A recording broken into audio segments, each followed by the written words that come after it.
Minulý týždeň schválila Národná rada Slovenskej republiky rozpočet verejnej správy na rok 2012. To je však len prvým krokom. Hrozba hospodárskej krízy nezmizne len preto, že niektorí politici nemajú dosť odvahy čeliť zlým časom a nedokážu ponúknuť skutočné zásadné riešenia. Dnes na Slovensku potrebujeme plán. Potrebujeme plán, ktorý bude nielen politickou deklaráciou, ale súborom skutočných, ozajstných, konkrétnych opatrení. Zodpovednosť za poslednú krízu, ktorá postihla aj Slovensko, nesú banky. Dnes je však situácia iná. Dnes vlády na celom svete, ale najmä v Európskej únii, si svoje problémy spôsobili sami. A to nezodpovednou rozpočtovou politikou a obrovským zadlžovaním. Medzinárodné organizácie, ministerstva i väčšina komerčných bank ešte stále verí, že budúci rok na Slovensku zažijeme obdobie hoci slabého, ale hospodárskeho rastu. Nakoniec však celý vývoj slovenského hospodárstva na budúci rok bude závisieť od vývoja v Nemecku a vo zvyšku západnej Európy. Ak sa napríklad krajinám západnej Európy, ako je Nemecko, zhoršia ich ratingy, a napríklad aj kvôli eurovalu, ktorým na seba prevzali príliš veľa záruk, môže sa stať, že Slovensko, ktoré hospodársku krízu nespôsobilo, kvôli poklesu zahraničného dopytu zažije prepad vo svojom hospodárstve, prepad, ktorý sa mu bude môcť porovnať alebo bude ešte dokonca horší než v roku 2008. Vážené dámy, vážení páni, dovolte mi voľne nadviazať na slova poslanca Martina Chrena. Dnes sme svedkami toho, že Slovensko sa už nemôže spoliehať na masívny ekonomický rast a tváriť sa, že kríza, ktorá nás čaká budúci rok, nás obíde. Jednoducho nemôžeme sa tváriť, že kríza nepríde a potom nás zastihne nepripravených, ako zastihla vládu Roberta Fica v roku 2008. Dnes sme v inej situácii, dnes si nemôžeme dovoliť rozhadzovať peniaze na zbytočné a drahé opatrenia, akými bolo napríklad opatrenie šrotovné, ktoré síce vyzerajú pekne, ale vôbec nefungujú. A predovšetkým si nemôžeme dovoliť krajinu ďalej zadlžovať. O strane Sloboda a Solidarita sa zvykne hovoriť, že sme stranou ekonómov.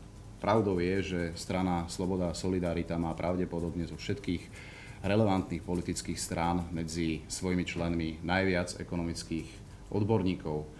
Preto sme v strane SAS v spolupráci s našimi vlastnými expertami a s odborníkmi mimo strany pripravili balík protikrízových opatrení. Tento konkrétny balík protikrízových opatrení, ktoré budú slúžiť pre budúcu vládu ako návrh na konanie počas prvých 100 dní od jej nástupu, budeme prezentovať začiatkom budúceho roka na medzinárodnej konferencii.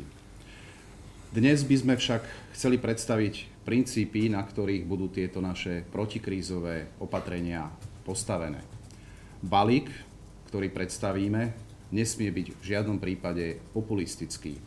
Naopak musí byť vyvážený, premyslený a účinný. Analyzovali sme viacero modelov zo zahraničia a z krajín, ktoré sú nám aj ekonomicky najbližšie. A jedným z takýchto príkladov, ktorý sme analyzovali, bol český plán, teda plán Českej národnej ekonomickej rady vlády v boji proti kríze. Pripravili sme naše vlastné základné princípy, ktorými by sa tento náš protikrízový balík mal riadiť a tie princípy predstaví kolega Mihal. Ďakujem. Ďakujem pekne, dámy a páni. Dovoľte, aby som predstavil základné princípy, ktorými sa budeme riadiť pri zostavovaní protikrízového balíka. Prvý princíp. Žiadny populizmus, ale odborné riešenia. Slovenská ekonomika patrí medzi 10 najotvorenejších ekonomík sveta. Čo to znamená? V takejto situácii pre vládu nemá význam rozdávať peniaze, nemá význam stimulovať domáci dopyt, pretože tak to nepôjde. je zbytočné rozdávať peniaze, pretože tieto peniaze by skončili mimo Slovenska. Skončili by v zahraničí.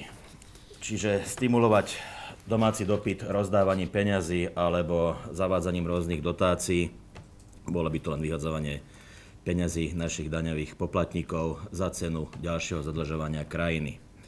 Preto tieto naše hlavné opatrenia budú smerovať na podporu, zlepšovanie podnikateľského prostredia, aby naše firmy mohli vytvárať viac pracovných miest.